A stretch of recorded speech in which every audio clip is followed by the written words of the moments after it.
Consider joining the GOAT list for just $1 a month and helping support the channel. Link down below in the description. Thank you guys. Real fast guys, before I start this video, I ended up doing a legend upgrade pack, which I do not recommend doing, but I went ahead and did it. I risked it for the biscuit, and I ended up pulling 90 overall. Who did I pull? Ed Reed. So this was a 279,000 coin pool I ended up selling him for. So not a bad pool. I do not recommend opening this pack. I don't think it's worth it, but I ended up getting him. So I just want to share this with you before this video begins, guys. Enjoy the video. Again, I will be predicting my Team of the Week, Week 9 predictions. Let's get started. Hey guys, I'm Gamer back here for another video, guys. Welcome to my Team of the Week, Week 9 prediction video. So let's get started right away. As we always do, we're going to cover all the people who had really great weeks offensively. Defensively, it's a little bit more difficult, but we'll still get into it right away. So zooming in a little bit, we have the quarterbacks who had the best weeks. Matt Ryan will start up the list with 313 yards, 2 touchdowns, 1 interception. Jay Cutler will have 311 yards, 3 touchdowns, 0 interceptions. Jared Goff has 311 yards and 4 touchdowns. Jacoby Brissett has 308 yards and 2 touchdowns.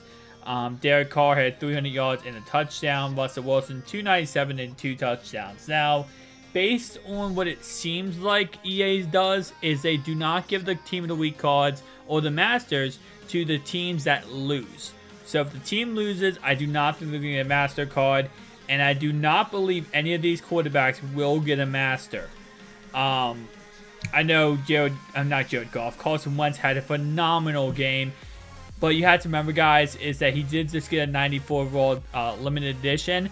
So we're probably not going to get another Carson Wentz card. Probably do a 95, 96 overall. And we probably won't see that till Christmas. We'll probably see a future Ghost Future promo. And if we do see a Ghost Future promo, the Master will probably be Wentz. So with that in mind, just keep in mind, right now, we're probably not going to get another Wentz till Christmas. So anyone who says, like, oh, we should get another Wentz, we're not getting him till Christmas. Just saying that. Next guy we have here, running back-wise, it was not a great running back week, was it? Dang. AP, of all people, leads this with 159 yards and 0 touchdowns. Now, no offense to AP, just I did not expect if any of the halfbacks he would be the number 1. But he ends up being number 1 because number 2 ends up being Zeke Elliott at only 93 rushing yards. So with that in mind, you know, and then Cam Newton's number 3. Oh my gosh. How is Cam Newton on the rushing leaders of the week? How is he number 3? Yeah, it was a really, really bad week. I know Doug Martin had 8 yards rushing. It was that kind of week, guys. We had a kind of week where it's like, we don't know what's going on here. So with that in mind, Russell Wilson. So we have, what, 2 quarterbacks in the top 10 rushing leaders this week. 2 quarterbacks. That's bad.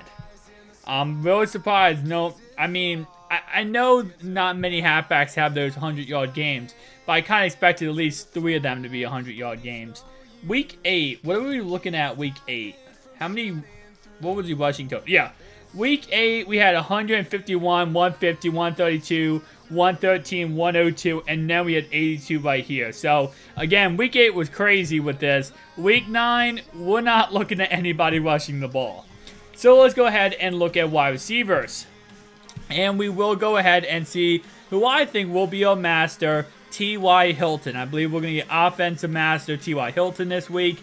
And he had 175 yards and 2 touchdowns. So definitely could see him getting a Master this week. Next guy we have here is Terrence Williams, 141, 0 touchdowns. Jared Cook, 126 and 0. 118 for Julio Jones and 0 touchdowns. 108 for Dougie Baldy and 1 touchdown. And 98 yards for Jeremy Maclin. Maclin should get a card. With that in mind, though, sack leaders, we had Dwight Freeney, who ended up getting 2 sacks. Jordan Jenkins, 2 sacks. Eddie Pleasance, 2 sacks. And Jabal Sheard, 2 sacks. Now, looking at the games, I quickly glanced over who scored. I did not see any defensive touchdowns. I might be missing that. Now, I know the Saints did block the, they ended up blocking the punt for a touchdown, and I believe the Seahawks had a safety on Kirk Cousins. Now, again, I might be incorrect. I did not see any other touchdowns. Tell me down below if there was another touchdown. Again, I do not watch every game. I watch the Ravens, I watch the Vikings, and I watch the Chiefs. That's the 3 teams I watch the whole entire game at each and every week. I make sure I always cover those 3 games or watch those 3 games. So with that in mind, you know, obviously bye weeks are helping me out now because Ravens on bye next week. So that's going to help me out. I believe Vikings had to bye this week. So that's going to, you know, kind of help me out in a way. But again, I went through all these games right up here and I did not see any of these. I did not see anything like crazy when it came to this defensive touchdowns. Now, the Bills game, did they have a defensive touchdown? I did not check the Bills game. I kind of had a faint memory of what they did in that game. It does not look like they had a defense touchdown. I know they did fumble the ball. I know Tyrod, I believe, fumbled it twice. So with that in mind, again, defensively, if there's no touchdowns that make it apparent on the player, it comes down to the sacks. And, you know, as you saw, the sack leaders we have right here, no one crazy sack-wise. No one had like 3 or 4 or 5 sacks. So I'm not sure what they're going to do for defense, but leave your predictions down below for defense because I don't know who the defense would be. Offensively, I'm going with T.Y. Hilton. Thank you guys for watching. See you guys in the next one. Peace out.